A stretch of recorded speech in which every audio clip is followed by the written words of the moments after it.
Welcome back to the last game of the night. It is Game 3 between Cloud9 and H2K. And we were talking about this a little bit during the break. Of course, we touched upon it during our analysis, but Cloud9 basically, they also seem to have a little bit of an issue when it comes to the drafting. Yep. And that's kind of the theme we're seeing so far today, as everyone was excited. Like, oh, what are the teams going to play in 5.23? It's like, oh, nothing too special. Okay, all right, yeah, that's cool. What do you guys think? I mean, they've had so much time to practice, too. And it's like, I feel like the big difference in this game between the first, like, compared to the first one is H2K didn't do these massive mistakes. They had the win conditions and they played by the win conditions. And with that in mind, C9 definitely have to fix the draft. I think it's a big problem too. I mean, High is pretty much forced right now to pick Alistar into everything. So can he play more? I'm not sure if he can. If he can, he should show it right now. Also, in the first game we saw the triple jungle ban.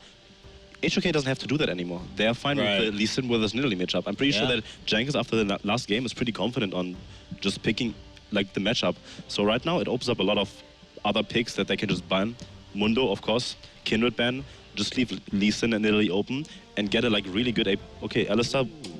Oh, okay, so challenging highest champion pool right now, which is good. I like it. Yeah, putting that challenge out there, and of probably course gonna first pick the Trundle still here. I wouldn't be too surprised if that happens. Trundle first pick. I think first pick Elise here. No, I wouldn't. He didn't do it last game. They didn't even first pick Elise when 4 jungle. I feel like they can skip the Trundle simply because I feel like we haven't seen once where H2K have a clearly on paper dominant matchup in the bot lane. I feel like that's the one thing C9 has got going on for them. But why would they ban Alistar then? It gives them the better matchup anyway, right? I mean, let him pick Alistar and take something good. Then you have to match up anyway, right? Well, I mean, I think another point here, though, is do you think it's smart? Would you give credit to Cloud9 or maybe discredit on the fact that they banned Lucian? Are they correctly reading into H2K, seeing like, okay, you guys aren't worried about the jungles, so we're going to make sure you guys can't first pick that? Oh, Lulu was open. Never mind. Oh, I forgot. Okay, we have to take everything back. Lulu has to be first. It's like Lucian, Lulu is so close. They've made a priority of taking Lucian away from Forgiven pretty much every single time. Either priority picking it, so this time by putting it into the bans, obviously. Like, Sneaky's performed well on it, but looking some other direction. But like we said, Lulu's up. She is so powerful right now. I'm not sure if Thresh, like, I think I would rate Lulu a lot higher than Thresh if you have to ban a Lucian. I don't think, I don't feel like a Lucian ban is justified at this point. No, it's not. Yeah. It's not at all. I still think Misfortune is something that you can play into it, and it's very reliant on the support matchup. But that is where the question lies. How many supports can I play? And so far, I mean, we've only seen the Alistar, and now is going to be the time to tell. Alistar's banned out. Thresh, Cloud9 had to ban out themselves, and Thresh is kind of usually a go-to, even if you're not that good. Everyone has played Thresh at some point if you're willing to go into a support role. So now what can High play? We'll have to wait and find out. Now the Misfortune comes out anyway, despite the Lucian ban. So clearly they were prepared to play Misfortune at some point. I think it's really, really good because C9 has identified their weakness in the bot lane, and I think H2K once again are going to opt in for the Tristana to combine it with the Lulu, and then again the weakness is covered because I still feel if H2K are put in a dominant matchup against their bot lane, I still feel they will be dominators. So I really like the C9 are kind of covering their weaknesses. Okay, sounds fair enough. What else is there open? Like, do you have to pick jungle right now, H2K? Do you want the Lee Sin right now? Probably. I don't think you pick Lee Sin when Elise is open. I think the matchup is way too polarizing. I think Elise is like really good against Nidalee and both Lee Sin. I feel like if you pick jungle at this point, it has to be the Rek'Sai. Oh, but the Lee Sin it will be. Lee Sin I dislike this. I mean, we have disliked a lot of things this tournament, but we have to agree that players are like going for comfort picks here. I would pick Elise right now. Trundle, of course, I can see why, because Trundle is, just got handed to them. Why would he not pick it? Really good pick. Counters Misfortune. I think that's picking early Misfortune will get punished by the Trundle pick here really hard in this game, simply because of the pillar mechanic. Misfortune has no escape, and her ultimate gets interrupted instantly by the pillar. That is also like the beauty of the fact that C9 are banning Thresh, because Thresh is considered to be the best pick into Trundle because you can kind of save people and you can also harass them very efficiently and punish the Trundle in lane. Okay, well, Cloud9, I mean, overall, I think the conclusion is now H2K having that win in the second game, they've kind of regained their confidence. Cloud9 is kind of put into a corner here when it comes to strategy overall. It's not just individual picks, not necessarily High, but Janna, okay. Taking another ranged support to try to punish the Trundle a little bit. Janna will also bring great siege potential when she's past level 9, has all 5 points on the shield, so she compensates for Misfortune's maybe lackluster siege comparative to other AD carries. Fair enough. Of course, locks in the Shen in the top lane, which means H2K can do what they want and can put something into the Shen matchup right now. Maybe even pick Malphite is still open. I think Malphite is going to be very important because what C9 has It's on really the good table against now, Italy too. it's like what C9 has on the table now, it's kind of lining up to a good poke composition. I feel like if Malphite is not going to be picked, there is going to be a massive hole. But the biggest problem here is you have a low threat comp and you have like low damage. Lulu and Malphite together, you need something that does a lot of damage. Like, I'm not sure if Trist is enough. Actually, though, just because the games are ending so quickly, like I completely agree in kind of the old school meta, but because the games are ending so quickly, Lulu and Malphite are still very relevant when these inhibitors are going down. You know, if the average inhib drops at 17 minutes, you know, Lulu's only level 13, she's still hitting like a truck. It's only at that 45 minute that Lulu's like, you know, my utility kind of took over for my damage. But we have a, I mean, I think I can see why Rumble might be really good, especially in combination with Trundle. Think about like the Pillar and Rumble combination. Misfortune is, without Flash, Misfortune will die instantly. Like, there's nothing she can do. But last pick Anivia, we see it. Anivia has been a decent pick into Lulurite because just how punishing it can be. And yeah, overall. So like this time, I have to give credit to C9 because this is the one game I feel like their win condition is way more clearer than H2K. I feel like they have this very strong team fight composition, but how are they eventually going to finish a game against a composition like this? They have the poke, and on the other side we lack engage. So with that in mind, it's very, very interesting both sides. Also, there's not like a clear split push answer to Shen. I don't think Rumble is like they have to. It's on H2K right now to win the mid game right now, and overall, we will have to see how it works out. All right. Well, our experts saying that possibly Cloud9 having the best shot they have in ending this game with fashion. We'll have to find out in game number 3, tied 1-1 between C9 and H2K. Who will we see tomorrow going up against Ever? We'll find out right after this.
Welcome back, everybody, once again to IEM Cologne, and there is a massive third game on the line here. It has been a battle of wits and a battle across the lanes between H2K and Cloud9. Papa Smithy. And fittingly, we have a really balanced draft between both these teams. It's not like game 1 where we're like, okay, a lot of melee champions coming in here. It's not like game 2 where it felt like it was skirmish against initiation. This time we don't really have primary initiation on either side. Only thing I can say, though, a lot of immobile champions in Cloud9. We're talking about Anivia and Misfortune, positioning-based champions. If Jankos can turn around this matchup, once again we're seeing the Lee Sin versus Nidalee. Jankos is the one who can really force the misposition out of either Anivia or Misfortune and really turn the tide of a team fight. Oh yeah, he's got so much experience on this Lee Sin. And not only that, H2K have built themselves a classic team fighting composition. A lot of it is going to be on Forgiven to output the constant damage, but he's no stranger to that duty. And I feel like if they can get a fight in the right place, a well-placed equalizer, something Otoamne is very known for, can spell the end for Cloud9 here. We finally see the Misfortune come out in this particular series, and it's with Trundle available. And the reason why Trundle's seen as a pseudo-counter to the Misfortune is that you have a massive cast range on the Pillar of Ice, and the Pillar of Ice, not everyone knows this, is actually an interrupt. It does have that mini displacement effect, so it stops the channel from the bullet time. As Rush going for the same ward invaders did previously, gonna be spotted, but not really a lot of counterplay available for a Trundle in that situation. Yeah, well, now that Forgiven has gone just outside of the ward range, well, of course, not going to spot through the wall, he can back and decide to move it back towards the top side. But the question is, does he want to do that? This bottom lane that Cloud9 is running is going to be a lot of kite, and I feel like he might want to take the 2v1. A lot of information available to Cloud9. They're the ones that were able to get the aggressive wards on both sides of the enemy jungle. Maybe that's one of the reasons we're seeing the priority on a champion like Nidalee, is that she is unique in being able to balance aggressive and defensive vision just because she has those wall jumps. Very true, and it's clearly a comfortable pickup for Rush, but you know, Jankos on this Lee Sin has made it last a lot longer. We had a very long game by comparison, 38 minutes that last time around. But H2K definitely seemed way more in control of it once they started to turn it around on the Baron. I feel like Cloud9, though, will not make that same kind of mistake twice. Jankos is just, as I said, the Lee Sin. He's the one with the options in the team fight. Can you get behind that Anivia? Can you get behind that Misfortune? Kick one of those into your teammates, take them down, and it looks like a one-team fight for H2K as Vander face checks a lot of damage.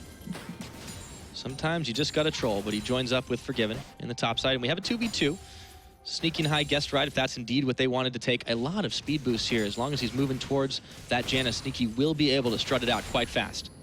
And look, the Janna coming out, that was the question. We're like, okay, after the Alistar, what's he got? And the answer's Janna, you know, a champion who hasn't really been talked about in the same breadth as champion like Bard and the other champions who are really talked about. Definitely not one of the strongest abusers of a really powerful item like Frostprince Flame. Of course, it's fine on the Janna, but not quite the same abuser when it comes, say, Bard, for example, who can get those Thunderlords procs instantly and win trades at level 1. The Janna, with such a strong lane like Misfortune, is still going to be absolutely fine. The 2v2 is Rush. Looks to rush down Otoamne, gets the taunt, but Rush does not synchronize with the spear. Instantly flashed away by Otoamne. They do get the summoner, but Balls takes a whole lot of damage from the Flame Spitter. That's not what we were expecting. No, it's actually Cloud9 that have the communication breakdown. You could see they weren't on the same wavelength. The result is they expend the flash for no result. Rush used that, speared into where he expected the opponent to be, not accounting for the taunt flash from Balls. You know, we thought this mid lane was going to be much more of a farm fest, but these two guys really have it out for each other. We're not disengage a champion like Lulu. Ryu tries to push forward, but he gets punished by Jensen after the stun lands. I mean, Jensen's the one that has to be creative in this matchup. Of course, doesn't have the reliable wave clear that we associate with Anivia until level 6, whereas Ryu can just throw out the glitter lands, push aplenty, and he's the one who's going to push in this Anivia until level 6 is achieved. Yeah. Cloud9 repping the North American pride here with that Anivia skin as well. Rush should be able to focus with impunity on this top side if he really wants to try and push it forward, but of course he's going to wait until Forgiven and Vander have pushed out. Remember, Forgiven has had a number of positional errors this game. He usually comes up with a kill or at least trades even, but when he does jump forward into an unexpected amount of enemy team members, he gets shut down pretty easily. Yeah, the over-aggression that we don't usually associate with Forgiven, specifically in competitive, has come to the kind of solo queue-esque players where you're like, okay, I'm going to go guts or glory. And of course, they just fall flat on the face. But we're not going to expect too much more of that. Again, it's his first series in a long time after his competitive ruling on a new team. Game 2 was much more solid display coming through from Forgiven, and we expect that to continue. Same champion, 3 games in a row. Yeah, well, you know, when Illusion is taken away from him, lately he has been liking this Tristana a lot more. He did pick it up last season after people started, you know, shutting down his Graves when it was still really in vogue, shutting his Caitlyn down, and of course, you know, we saw people spending 2-3 bans on this guy constantly, and with good reason. Question is, will he be able to put out the damage in team fights that H2K needs? Because this is the kind of comp they built around it. It's him and Otoamne. I mean, you get to that tipping point where you have the Whimsy coming through from Ryu. Let's return to the Lulu. It's been perma-banned a lot. You know, Lulu, of course, was in vogue for almost the majority of the 2015 series. Consider this. We're in this preseason patch where games are ending much earlier, you have to remember that the result there is that there never comes that point where Lulu is considered only a utility bot, only an ult bot, only a whimsy bot. You are going to do respectable damage as Lulu at 27 minutes, and games are frequently ending way before the 30-minute mark. So Lulu, whether it's Death Cap, whether it's Luden's Echo after that inevitable first mana regen item, is going to be doing respectable damage for the majority of a preseason game.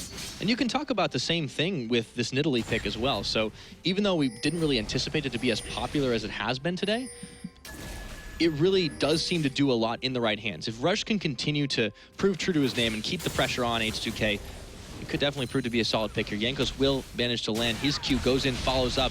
It's a little bit of extra damage out, and Ryu tries to chase forward, but he really doesn't need any help here. Great trade for Jankos to start this one off, although Ryu's a little bit zoned out thanks to the Anivia ult. And Jankos is just reacting to the fact that Anivia, what can she do? She can wave clear very well, but she's anchored to the mid lane. This is a champion with the lowest base movement speed in the game. Whimsy means that Ryu will always be the first to react to any sort of jungle skirmish, and therefore Jankos, this game, he's finally on the front foot after having watched Rush basically dictate the previous game.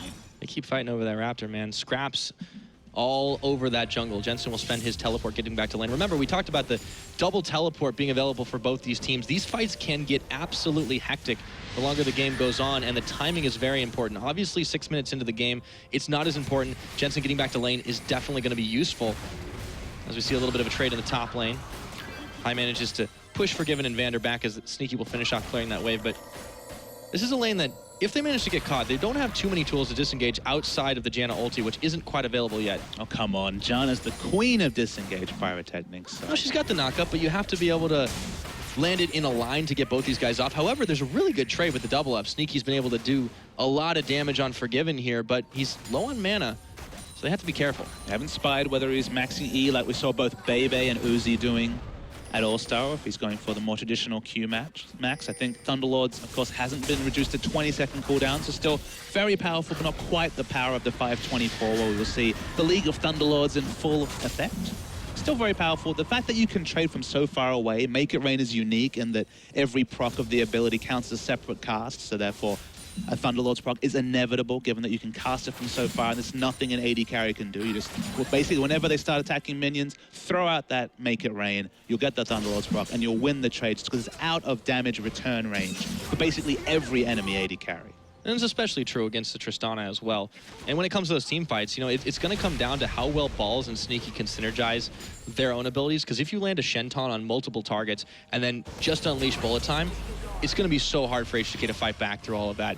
But they have a lot of tools of their own. If Odoamne comes around the side and, you know, nails the Equalizer, that then turns the tables for H2K. I mean, space control, that's what the Equalizer provides. So theoretically, you can't channel that ultimate and just sit on top of the Equalizer. So where will there be a fight where Vander has already used his pillar, thus doesn't have it available to interrupt bullet time, and Odoamne is already ulted? That's the only team fight where realistically Sneaky will be able to channel bullet time. It has such high potential damage. 5,000 damage with 3 or 4 AD items is what's potential out of Misfortune, but these pocket picks, this new pick in Trundle's support, is one of the best at shutting down what bullet time's all about. And certainly make the interrupt happen. Rush trying to control this top side. A little bit of pressure to clear out the crowd. He gets the vision. They've got a couple of pink wards invested all through that river, so they will spot anybody that goes through it, as well as a deep ward over by the Gromp to spot Jankos when he comes around. And it really has been a lot of attention paid to in this top side, but so far, Sneaky's winning it, and that's really to be expected in this MF versus Tristana matchup, to tell you the truth. It's weird to say, but you'd have to say that Janna has slightly more lane presence than Trundle. You know, usually she's the one that has to be on the back foot, but Misfortune, she's a lane-dominant champion. You throw the shield on, and Sneaky's basically 1v2ing, but that one of those two is Trundle, who, you know, all about the pillar, all about the utility, not so much about the laning. Well, there's the pillar there, but look at that Make It Rain. That's going to be immediately Sneaky backing away as soon as he sees a sight of Jankos, but nearly picked off Forgiven before it happened. Yes, Forgiven was smart. They knew he couldn't be greedy enough to just use the rocket jump. Needs to flash instantly, because would have died to the procs of the bullet time during the channel of the rocket jump. So Jankos has to stay on top to try and relieve pressure.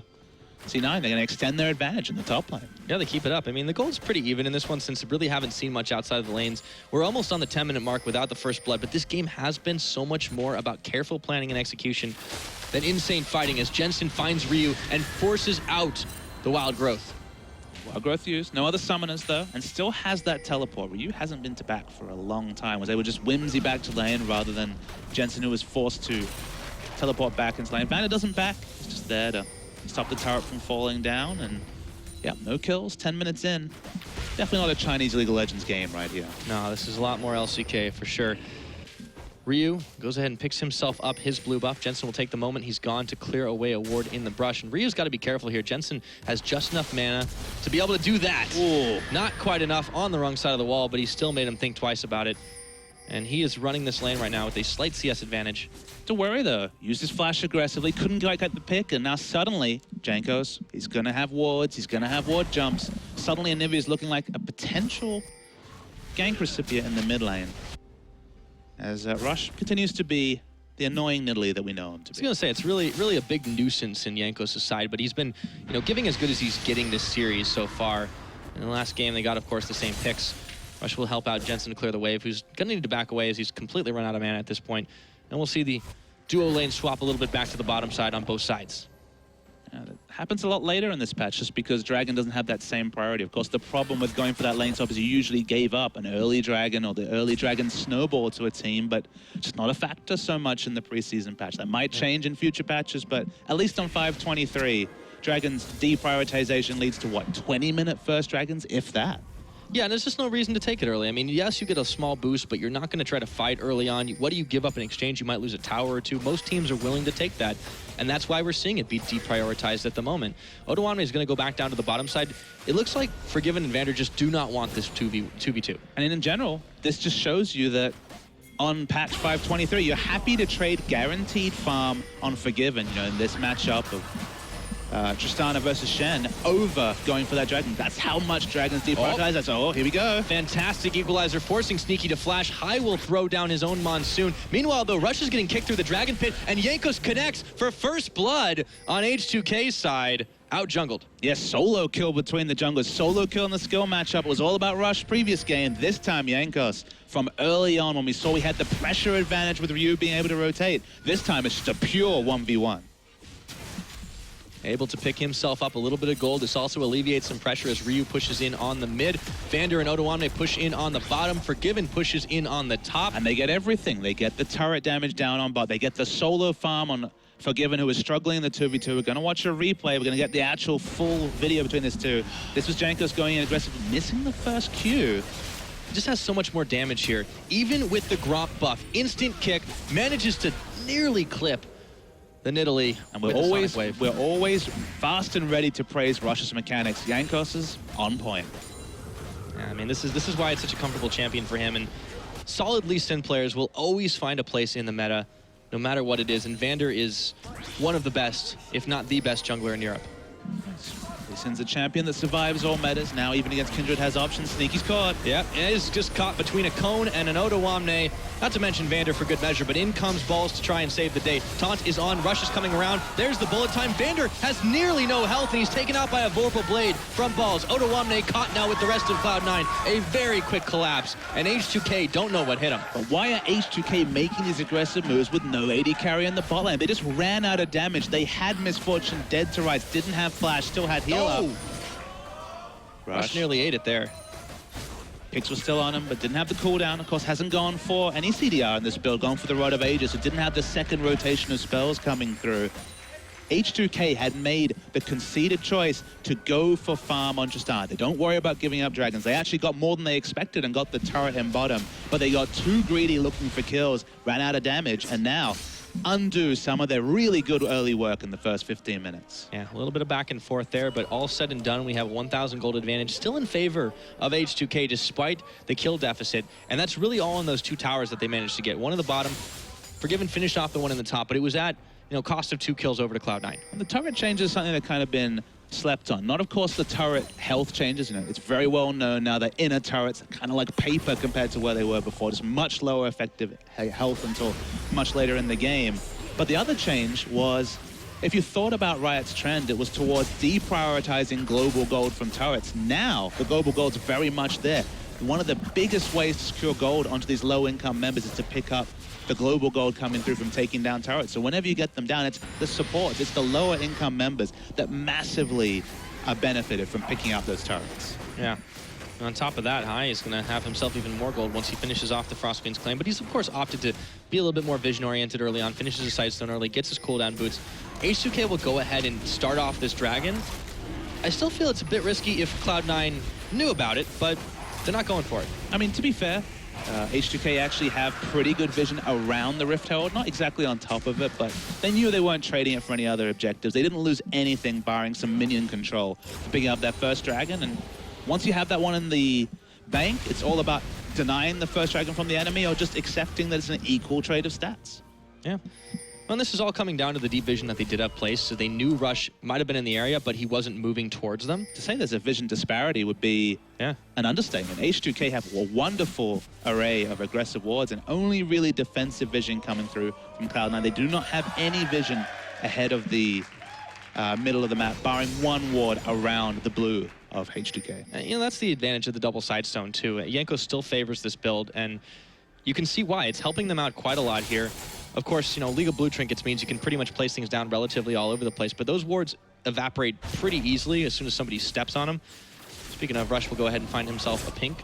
But H2K are doing really good work with this vision that they have gained, and as long as they don't get caught and cocky, Cloud9 are going to have a hard time taking them down. And that's why the fact that in a meta where you have blue trinkets, which means you have non-committal vision, you can put down vision far away without having to face check anything. The fact that they have 4 blue trinkets and yet still haven't got any advanced vision across the river lets you know that Cloud9 are in turtle mode. They have no interest of contesting anything on the enemy's side. They've basically ceded the enemy side of the jungle and only really looking to try and fight for what should rightfully be theirs. Yeah, we saw this early on in the first game, but of course Cloud9 did manage to turn that one around. Ryu is caught now, and a lot more damage will force out the ultimate from him, but Jankos and Vander are here to the rescue. Jensen very quickly flashes away from the pillar. And needed his flash up. I believe it just had come back up. We were reflecting on the fact that it was down just a few minutes ago. There's a Shen ultimate. Yeah, Rush is looking to come in. Nice Electro Harpoon to slow him down. Balls will still manage to land the taunt. And now, in 2v1 mode, Otawamne is overheating and out of time. Throws down the equalizer. The minions will slow up Rush for only a second. Pounces on him and grabs himself his second kill of the game. Otawamne was silenced for the most. He threw down the ult just to try and counter push, and he missed the minion wave. So that was definitely sad times for Otawamne. 0-2, not the greatest start for him right now. However, it is going to be all about those team fights for H2K. Gold is still relatively even, but that could change on a dime. Although Sneaky is pushing a tower in the bottom side, H2K have brought a few more friends to the party in the mid. Ignoring Jensen for a moment, Jankos actually gets pushed out for just a second, and the spear nearly connects on him. He's got to be careful. He could get taken down quick. The Janna shield almost saves the day, but it's going to be Forgiven getting taunted up by Balls. Vander now is the target that they look for. Jankos kicks in Rush, but he doesn't connect the Sonic Wave. Instantly, they turn back on him. Balls is still causing havoc in the backline, but Otawamne is here to the rescue, and he's burning away the members of Cloud9. Vander stays alive. Rush has got to back out, but Forgiven's right on his tail. You can see the bullet times channel. That's finally going to be Rush falling down. It's a 2-for-1 trade, a minimal trade. H2K went for the engage, but there was so many mini stuns on Jankos that despite the fact he got the ward jump into the back, he couldn't get that early initiation. Would have been much more of a landslide win for H2K, but still, looked pretty damn good. 3-1, they're going to grab themselves another turret. It may not have been the team fight that they wanted, but it was the one they needed right now. The skirmish that they could follow up with adding more members to the party, and just keeping Forgiven safe, letting him pump out the damage, letting Otawamne get in the front line and just chase everyone away. It worked perfectly. It's all about the Lulu, Pyra. This is a champion that should be contested for first pick or ban in every game at the strength and the pace of the current patch. The damage doesn't fall off because the game doesn't go far enough for it to do so. And the utility on the AD carries who had this new suite of beautiful weapons to be able to do more damage. The 2-item power spikes are real for the AD carries, and at that same time, the Whimsy's speeding them up, and the fights just go on the advantage of the Lulu team far more often than not. Yeah, and when combined with this Tristana too, I mean, when your job as an AD carry is to sit as far back as you can and pump out constant damage uninterrupted, Tristana fits that bill well, but combined with a rapid fire cannon, you get even more range adding to your passive. You can continue to just pump away and hopefully grab some crits. You can wreck towers as soon as the fights are over. It's kind of the complete package, and I feel like this is why Forgiven favors it so much when his Lucian's taken out of the pool. Yeah, the pushing power. That's the reliable thing that no one can outpush at Tristana, not with the changes for Jinx a few patches ago, so... Yeah, Cloud9 on the back foot, still not with any sort of aggressive vision. H2K sniffing around for a gank up top, not going to find anything. But it's the reality of Anivia. You have equal wave clear at this point between Lulu and Anivia, but Anivia can't react fast to anything. Nothing about her is speedy in that way, and Whimsy makes everyone a potential pick champion for H2K. Vander is going to get caught up, but he will send his cone out to stop any further damage from coming. And for Cloud9, yeah, this Anivia, it's tough to pull off because you need to be able to catch people. And what CC do they have on their side? Other than Anivia's own, you're going to have pretty much balls. Yep. Unless you can land like a flash Janna Monsoon. Engage has not been their thing. That's why I said neither of these teams have true engage. Jankos is the one who has the options, has the suite of CC. But of course, you have to be pretty optimistic to pick up the insect kicks that are required to get engaged. So the Whimsy's the big change. Yeah. The fact that you're going to have positioning at every opportunity is, here we go. Rush jumps in, and he's going to get some help from Balls in just a minute.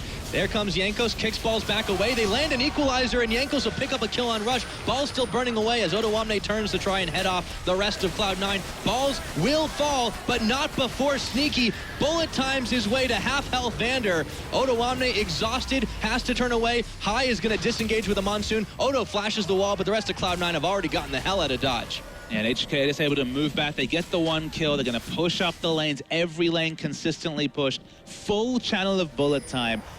Gets a lot of damage onto Vander, but only Vander. And that's the crucial factor, is that no one is tunneling into the bullet time from H2K. Yeah, and if anybody can tank it up for a little while, it's Vander. As Jankos looks to start off the Dragon. He might even be able to do this one solo, but it's going to be slow. So we'll call over the help of Forgiven. This one should be pretty easy for them to take, although it's spotted out by Cloud9. They know that if they... Well, they won't be able to collapse on it, but they can safely push out of their lanes without having to worry about getting caught for the moment. Take down that second Dragon. Not a massive factor to comment on. High is pretty far caught out. Does he have Flash Available? He does. Will he have to use it? Answer is no. He's able to save himself a lot of pain by throwing down the shield. Odo is blocked off by the Anivia wall. Jensen will clear out the wave and keep on backing away. A very safe pick in this Anivia just because he hasn't been caught in the back, but he remains at 0-0-1 because he can't in turn pump out the damage on the targets in the back line of H2K. Had a bit of an impasse at this moment. There doesn't seem to be anything that can really swing the game. The lack of engage is what means that we're going to see a lot of minion wave pushing. We're waiting for a titanic fight over the likes of Baron just because Dragon is no longer a point of contest. So feels like when you're forced to fight, because remember, neither of these teams have the true engage options. The only way to force a fight used to be the threat of, say, 4th or 5th Dragon. Well, not really a factor anymore. I guess it might be with such low engage in this particular game. But Baron is probably the only guaranteed place that you'll get a big fight between two low engage comps. The difference between these two teams, though, is Cloud9 definitely doesn't want to take that if they can avoid it. They want to be able to 0 to 100 a few people. But H2K are the ones that really have the ability to team fight once it comes down to bashing heads. They're going to keep Odoamne top for the meantime to deal with the wave, but there's 4 Cloud9 members in this middle. They've got to be careful, though, because Forgiven is pushing Balls back towards this turret. They could turn around and collapse on him, but that'll be an instant whistle from H2K as Odo now comes down to try and even the odds in this mid. And it'll be a super predictable collapse. Look at the defensive wards. It's littered with wards, and that's why they're trying to counter-push their own, but Jankos doesn't quite get the insect the direction he wanted it, but Sneaky now is going to be burning down, even with the help of the Monsoon. Jankos occupying Jensen and Rush. He manages to egg the Nivea, and now Rush trying to throw the spears out. There's the wild growth on, but it won't even matter. And Shai's going in. Yeah, Forgiven should be able to polish off High. Almost gets Rush, but the flash is there. He has the reset, however. Manages to get a bit more damage, and he's on the chase. The rest of H2K at his back. Rush should be able to escape, but it may be a wild ride throughout his own jungle. Nope, it's a return to what H2K tried to do in Game 1, but with such superior defensive warding. H2K in a great spot. Flashing in, manages to take him out. Ryu will get the kill there, and instantly the Baron is started. Nothing Cloud9 can do. They're all dead, except for Balls. This is looking like a massive upset, Pyro. We're looking like the 2-day-old lineup of H2K might be able to take down the much vaunted lineup from Cloud9 that have practiced for a month. Remember, they denied High from going to All-Stars, saying, no, we want to scrim. We are looking to win IEM Cologne. And 24 minutes into Game 3, it's looking like a bit of a dream at this point. Might be in the pipe as well. H2K, you know, they're looking together in these 5v5s, and that's the crazy thing, that they've only had a couple days together. Now, it's not completely true that they've, you know, none of them have any experience working together, since we have, you know, Vander and Jankos coming over from Rocket. We have Odo and Ryu sticking around. But Forgiven, you know, this guy's coming in from after having not played a few months. He's done his job to a T as Tristana. He clearly knows his champion. He knows exactly the positioning he needs to be in. Yes, he's made some aggressive plays this series that have turned the tide in favor of Cloud9. But let's be fair. But this time it's great. H2K are playing themselves into form. They had a great first 15 to 20 minutes in game one, and then predictably, they overpushed, they overstayed, they didn't have the defensive wards, they went down. You have to praise what Prolly's been able to do in between games here, because the improvement from game 1 to 3, this is what, let's say realistically, maybe the 15th or 16th game these teams have played. You are seeing significant game-on-game improvement from H2K. The turnaround's definitely been fantastic for them. And everyone's getting up to speed on this lineup right now. This is the scary thing for Cloud9, and despite the gold differential being just so massive, you can see what's really coming into play here. Huge item advantage for Ottawamne. Forgiven has done exactly what he needed to do, and he just has a whole boatload of crit. The Lulu is still relevant. As you said, it doesn't really matter because the games don't go 40-plus minutes anymore. The Lulu still is incredibly effective. Ottawamne could get chased down here. Oh boy, 4 seconds slow. But he dodges the spear. Not looking to engage. Forgiven, happy to take a couple of turret shots because guaranteed damage coming on to this top turret. Split push Forgiven has been the story multiple times. That's how he uses the Tristana. It's not about the 5v5 team fights. Yeah. It's taking out every structure he can find. Slow methodical push in here for H2K. Balls can't get in there to defend, and Ryu will polish off the turret. Balls could be in trouble. Another one falls in the middle as the Tristana has rejoined. There's 2 open inhibs, and Sneaky is nearly taken out. Equalizer thrown down. Jankos kicks High back in. Forgiven's knocked away, but he's got a wild growth on him. High will melt, and so will Jensen. Now it's going to be big trouble for Cloud9. They've lost 2 members, and an inhibitor's going down with the Baron buff pushing in. This could be the end of the game here, Papa Smithy. The full court press from H2K with this Lulu has been exactly what I expect from this champion, patch 523. Going to see a bit more fighting, but with the next exposed, H2K pull out the upset. 2 days into this lineup, they have upset Cloud9. Big win for them on the board. Questions abounded after that first game. But all smiles now for the H2K lineup, a brand new squad of guys, and this truly looks like the European super team. They're starting to play as strong as the lineup on paper suggested they had the potential to. We heard Prolly pre-game talk about the fact that it wasn't the same well-rounded team, that it had its peaks and troughs, but they looked like they were on the same point just 3 games into a series at their first event 2 days after getting the lineup together. After a rough start for them, they really impaled Cloud9 on those sharp spikes they've got. I really like this. There's so many wild cards that they can pull out. You know, we saw Ryu step up and carry in game 2 on the LeBlanc. We saw him really be a bully on the Lulu as well. Forgiven did his job exactly what he needed to. He didn't need to play anything but Tristana, but it's good to know that he's got several things in his pocket at this point. And it kind of puts into light Forgiven's career. You look back on SK, very common to have 380 carry bans against him. That team was all about Forgiven. That was their one trick. And once it was found out, that team started to fall apart. On Gamba, he tried to play a different role. You mentioned it, more of a team role. Didn't quite have the cavalry with him to really make it work. And now, still playing the team role on this third team. But what a team he has around him, and the difference shown in that victory. I feel like, you know, everyone's really shown a lot of positives on both these teams, but especially this series. Jankos has impressed me so much. He had a bit of a trough during the last season, even when he was on signature champions like Lee Sin. And I feel like he might have just have not been playing up to the level. Maybe they just were afraid of falling down in the rankings. But Jankos has shown up massive this time around. And, you know, you got to start thinking about that Lee Sin as a target ban going forward in these next couple matches. And we saw Rush's Nidalee versus Jankos' Lee Sin 2 games in a row. And fittingly, Rush well on top in the first game. Jankos, he made it look good in game 2. And if we take one thing away from this particular game, that third game of the series, no more Lulu, please, because that champion just ran over Cloud9 and ensured that another short game, just because it takes over the game, the damage is still relevant. And even without true engage, if you're moving at 900 miles an hour, anyone can be a pick champion. It's absolutely true. Now, we're going to go ahead and send it down stage side where we're ready for the post-game interview from H2K's jungler. I'll do it at the end. It's fine. It's fine, dude. Hey, guys, here we are back. I'm joined by Jankos. Hello. First off, Jankos, congratulations. Let's shake it out. There you go. Very well done. Thank you. The old mic swap. Let's start in there. Obviously, map 1 didn't go your favor. Map 2, it seemed like the choice of LeBlanc going up against the blind choice of Cassiopeia really changed things for you. How did you see that? Well, we knew we need to have like mobile mid laner and as well a little bit of burst if we had like such a sustained damage team comp. So we just went for LeBlanc, and as well like LeBlanc and Lee Sin, I'm pretty sure can win like easily versus Cassiopeia and Nidalee mid lane. So like we also wanted to go for the 2v2 mid. And Ryu is like got LeBlanc, you know, so it was perfect pick for him and he wanted to play it, so why not, you know? Now, from that moment, game 2 onwards, you kind of seem to start playing more cohesively as a team. You started to work better, both also in the decision making. What changed for you and your teammates? I think the issue is that we had only 2 days of practice with like our coach and like total of 4 days without, which means like 2 days like of solo queue scrims, you know. So like the issue for us is that we still are not good as a team. So in first game when we had like 2-3K gold lead, I believe, and they had like better scaling team comp with like Mundo, for example, in the jungle. Like we had the lead and then like we didn't snowball and like we went for the crazy 1v1 fights. Like for example, Tristana bot died and then like Fiora on enemy blue buff. It was like so random. So like in second game we spoke with the Proli, with our coach, and he said that like we kind of need to stop doing that and we need to play as a team, you know, like we had the good seed, just like group up, you know, play as a team when you're ahead. And like that went pretty easy, I guess, you know. It seems like it worked out now. And then like wait. Sorry, I apologize. No, and you then go. like I'm pretty sure like I think Shen Sunfire like stole the Nashor like after my smite. So I think it was like super big in this game because if they would get the Nash, they'd probably like end the game like or snowball more. But like because we got the Nash, it was it kind of saved us, to be fair. Okay.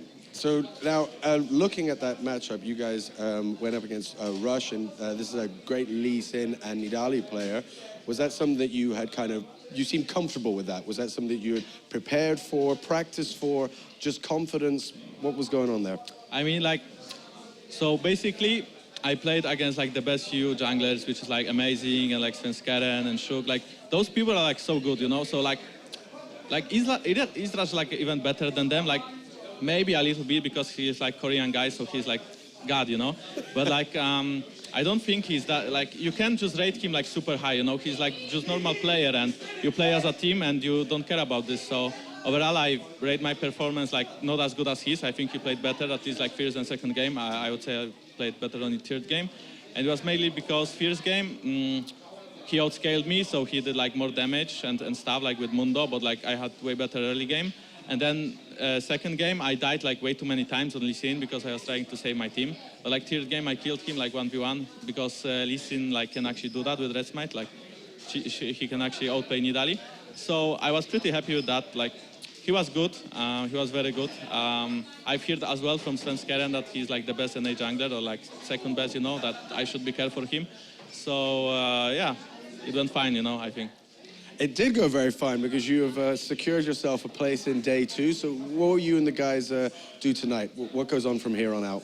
I mean, we just probably like go back to the hotel, eat something, and we will talk about tomorrow's game. The issue is that we'll play Korean team, and like Koreans, well, we all know like they are better than the other ones, but we will see. Like we are not scared. The only issue, like I said, we didn't practice as much, but we'll do our best. Well, you've done very well so far, and the fans have been super supportive of you. Anything you'd like to say to the fans? Yeah, I mean, I think like the real tournament starts tomorrow because like all the NA teams are out.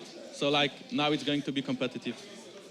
Well, thank you so much for taking the time to talk to me. Sure, lots to break down, so we'll head back over to the one and only Chober Commander.